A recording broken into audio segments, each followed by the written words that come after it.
안녕하세요, 트래블튜브. 오늘은 현재 중국의 사상 최고 철도 사업으로 한국 회사가 대박나는 이유라는 주제로 얘기해 보겠습니다. 많은 전문가들은 중국의 2019년 경제가 순탄하지 않을 것으로 전망하고 있습니다. 나라의 부채가 늘어가는 데다 무역전쟁의 여파가 더욱 커질 것인데, 이 와중에 중국은 무리한 정책을 편다고 하는데요.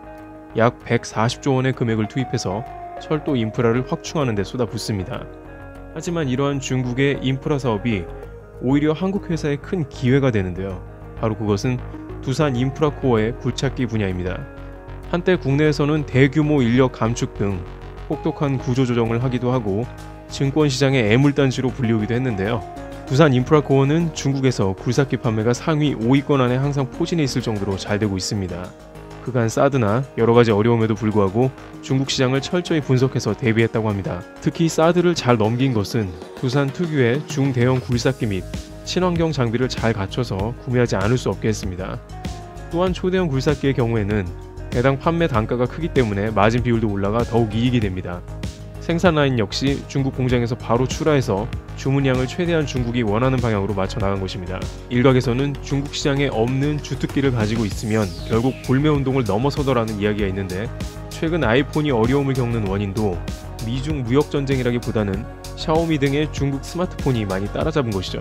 따라서 싼 이와 같은 중국의 굴착기 회사가 급성장이 있어도 두산만의 포지션과 품질로 자리를 지킨 것입니다. 이와 같이 두산은 중국의 1대1로와 같은 인프라 확충에 힘입어 작년엔 15,000여 대의 굴삭기를 판매하는 등 이제는 영업이익을 1조 원 정도 예상하고 있습니다. 그렇지만 두산 인프라코어는 중국에서 과거 큰 위기를 맞았었기 때문에 항상 조심하고 있었고, 2019년은 굴삭기 호조를 장담하지 못하는 상황이었습니다만, 마침 중국에서 다시 한번 인프라를 확충하는 투자가 결정되어 향후 5년 이상 정도 호황을 바라보고 있습니다.